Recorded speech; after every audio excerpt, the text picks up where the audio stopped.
Hello my dear students, good morning to all of you. आज हम बात कर रहे हैं linear differential equation of nth order with constant coefficients की।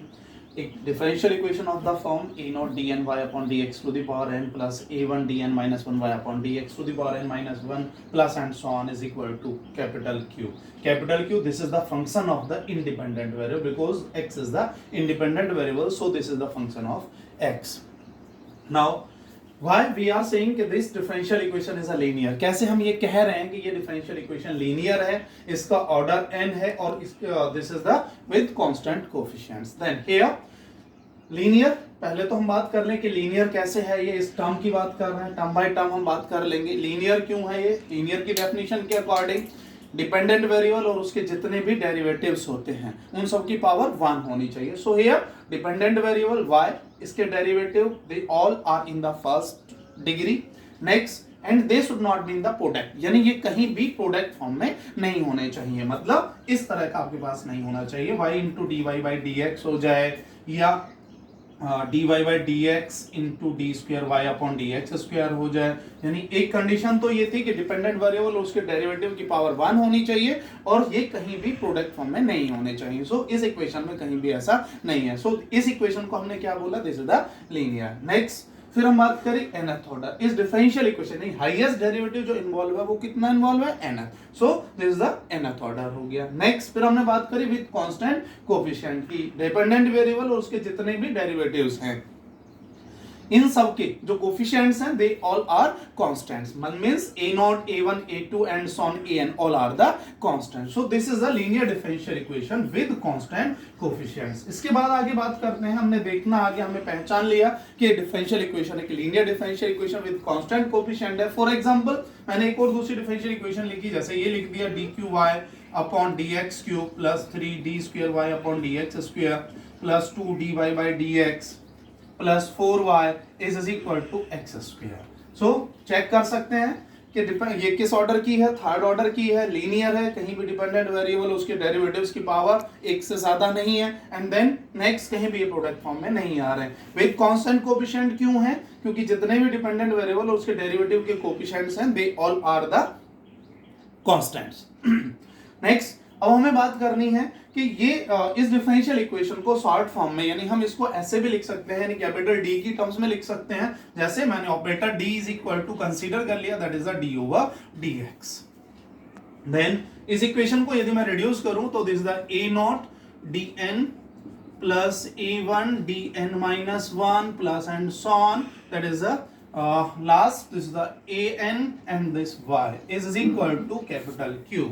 यानी कैपिटल डी की टर्म में आपने इस डिफरेंशियल इक्वेशन को लिख लिया। डी क्या था? एक ऑपरेटर था, इसकी value that is D over d x. Now बात करते हैं इसके सॉल्यूशन की। सॉल्यूशन जो linear differential equation with constant coefficient होती है उसका सॉल्यूशन होता है कंप्लीट सॉल्यूशन। कंप्लीट सॉल्यूशन का मतलब है, कंप्लीट सॉल्यूशन का मतलब ये होता है अकॉर्डिंग टू द डेफिनेशन कि कंप्लीट सॉल्यूशन वो सॉल्यूशन होता है जिसमें depend number of the arbitrary constant is equal to the order of the differential equation. यानी इस डिफरेंशियल इक्वेशन का ऑर्डर कितना है? 3।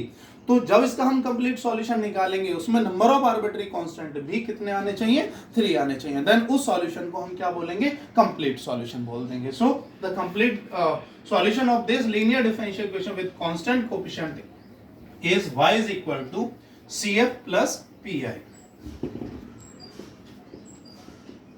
CF plus PI. Y that is the dependent variable. For example यहाँ पर x होता, यहाँ t होता, तो हम यहाँ x is equal to CF plus PI लेते। So dependent variable is equal to complementary function plus particular integral. Complementary function, this is the part, PI is the particular integral. For finding the complementary function, we will firstly find the auxiliary equation। कैसे auxiliary equation कैसे निकालते हैं? This is very simple। इस equation को मैंने capital D की term में लिखा था, then means we can say that is the f dy is equal to capital Q। So first of all, for finding the complementary function, right side of this differential equation should be 0। यानी इस right side को आप क्या ले लेते हैं? 0 ले लेते हैं। यानी आपने बना दिया f dy is equal to 0। Now for auxiliary equation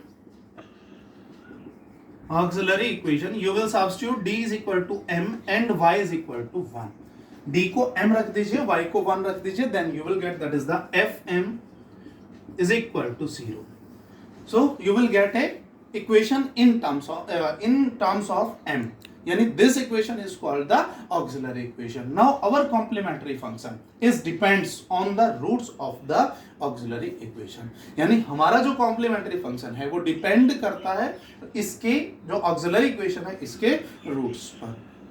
roots निकालने आपको आते हैं. यदि ये क्यूबिक बनेगी तो इसके 3 रूट्स होंगे, क्वाड्रेटिक होगी तो इसके 2 रूट्स होंगे, बाई क्वाड्रेटिक होगी तो इसके 4 रूट्स होंगे. नॉन मेथड के अकॉर्डिंग आप इसके रूट्स निकाल लेंगे, उसके बाद हम कॉम्प्लीमेंट्री फंक्शन की बात करेंगे. देन कॉम्प्लीमेंट्री फंक्शन के लिए आप ऑक्सिलरी इक्वेशन के रूट्स, अब रूट्स अलग अलग तरह के हो सकते हैं. जैसे मैं यहाँ पर बात करूं, यानी आपके केस अराइजेस होते हैं कि जैसे मैंने बोला कि भाई ऑक्सिलरी इक्वेशन के केस 1 मैंने ले रहा हूं. And this is the case 1 when the roots of the auxiliary equation is real and distinct. When the roots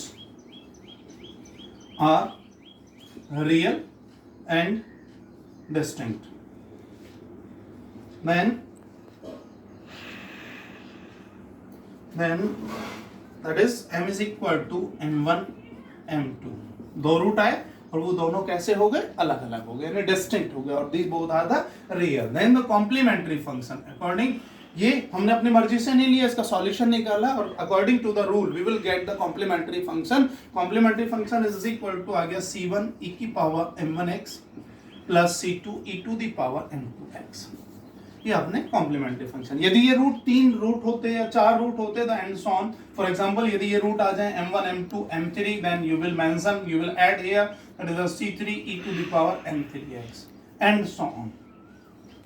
इस तरीके से आप आगे बढ़ाते चले जाएंगे. तो ये आपने केस 1 की बात करी, when roots are real and distinct, then this is the complementary function. Second case, when the roots are equal, real and equal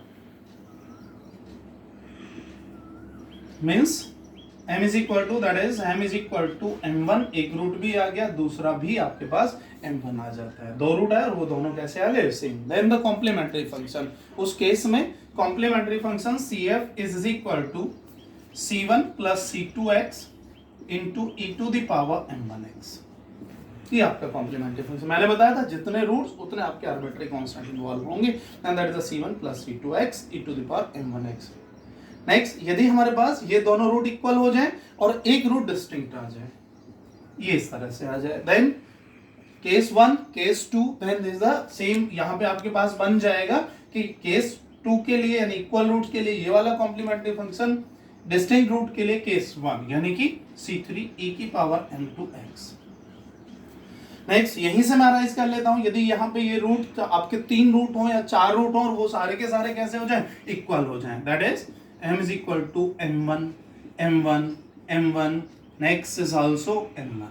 Then this is a similar way you can see complementary function is equal to c1 plus c2x plus c3x square plus c4x cube and e to the power m1x. ये आपका complementary function हो जाएगा. And so on, आप इसी तरीके से इसको proceed कर लेंगे. नेक्स्ट केस 3 की बात करते हैं. दो केस हो गए. पहला केस हमने बात करी, roots are real and equal, real and distinct. Next case, when roots are equal, then दोनों के लिए आपने complementary function यहां से बता दिया. Case 3, when the roots of the auxiliary equation are imaginary. यदि आपके roots कैसे होते हैं, imaginary roots होते हैं. When the roots of auxiliary equation are imaginary, complex form के फॉर्म में होते हैं, यानी कि m is equal to, that is m is equal to alpha plus minus i beta. ये आपके पास आ जाए यदि इस तरह से रूट्स आते हैं. Then the complementary function cf is equal to e to the power alpha x c1 cos of beta x plus c2 sin of beta x. ये आपका कॉम्प्लीमेंट्री फंक्शन हो जाएगा. यदि रूट्स कैसे हैं, कॉम्प्लेक्स फॉर्म में है या इमेजिनरी रूट्स हैं, then you can say that is a complementary function. फिर इसके बाद आगे भी बात होती है कि यदि ये ऐसे आ जाए, कॉम्प्लेक्स हो और डिस्टिंक्ट हो, यानी this is the alpha 1 plus I beta 1. दो रूट ये, दो रूट आपके पास यहां से आ गए. Then you can say this is the, इसके लिए आपने कॉम्प्लीमेंट्री फंक्शन ये हो गया, इसके लिए आपका complementary function plus e to the power alpha 1x c3, क्योंकि c1 c2 यहां इन्वॉल्व है, c3 cos of beta 1x plus c4 sin of beta 1x, then this is the complementary function. इस केस के लिए आपके पास ये complementary function हो जाएगा। नेक्स्ट हम बात कर रहे हैं फोर्थ केस की, case 4 for the complementary function. Now when the roots of the auxiliary equation are repeated imaginary, यानी ये कैसे हो जाए, एक जैसे repeated imaginary हो जाए, यानी alpha plus minus i beta दो रूट, ये दूसरा भी आपके पास इसी तरीके से आ जाता है, alpha plus minus i beta, then the complementary function. अभी मैंने सेकंड केस में बताया कि इक्वल रूट होते हैं तो c1 प्लस c2x आप लिखते थे, सेम यहाँ पे हम बात कर रहे हैं कि यदि ये कॉम्प्लेक्स रूट हो और वो भी कैसे हो, इक्वल हो, then the complementary function cf is equal to e to the power alpha x, same. Next c1 plus c2x cos of beta x plus c3 plus c4x sine of beta x, ये आपका complementary function हो जाएगा।